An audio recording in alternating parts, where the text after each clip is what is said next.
Crown Green Bowling is a game of patience, skill and hand-eye coordination, where the aim of the game is to beat your opponent using your 2 woods.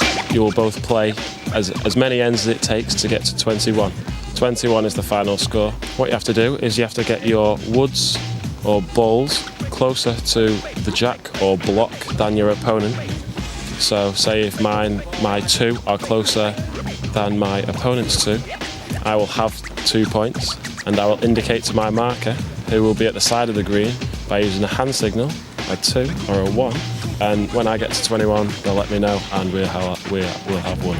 The crown is the middle of the green, as opposed to a flat green. On a crown green it's raised in the middle and you can go anywhere on the green, so you can go as long as you want, as short as you want. Crown green bowling can be played by anyone, any age, doesn't matter how young you are, doesn't matter how old you are, it's really easy to get into.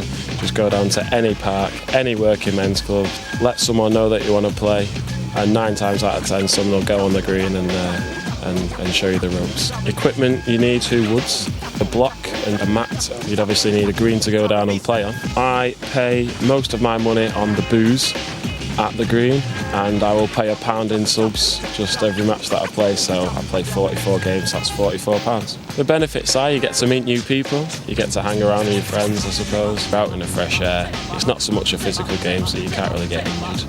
There are certain tactics to it. The singles game is who can get closer to the block, and that's that. The doubles side of the game is can you get your woods closer and then protect your partner's balls with your balls. Most people would think that Crown Green Bowling is for the older generation. However, I started when I was 10 years old, and there's plenty of young bowlers in our league. The first 5 steps of Crown Green Bowling. Number 1 would be to start off the game, you'd put your mat down and then send off your jack, which would have to go at least 19 metres to start the game, and then you'd send your first wood. Number 2 is the jack. The jack is the most important part of the game. You'd send this out first, and there is a weight on the jack to make it go a certain direction. This is the weighted side, so if the weight is on your thumb, you'll be sending out a thumb. You'd show your opponent, I'm going thumb, send it out. If the bias is on your finger, you're going out a finger, and it's indicated with the 3 spots there. Number 3 would be a round peg. It's a more technical mark. I could go a finger or a thumb, usually along the edge of the green. It means that if you're playing a less experienced player, then they might not be able to get a grip, or if you're playing with a left-handed bowler who's going on the other side of the mat, which is what you start from, they might not be able to get the line and therefore get a better ball than you. Number 4 is a corner mark. If I want to stretch out an opponent, maybe if they're a bit older or a little bit younger than myself, I'll take the advantage by stretching them out, so maybe they won't be able to reach, or maybe they won't be able to find the line at that distance, so it'll give me the advantage in the game. Number 5 would be striking.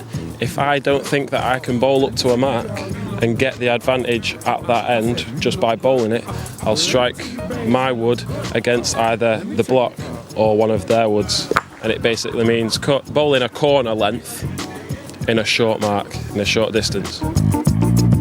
It's been around for a good couple of 100 years, and it was believed that as the Spanish Armada came into the British shores, Francis Drake, God bless his soul, said, let me just finish my game of bowls before I go out and fight him. He did, he fought him, he won. Happy days.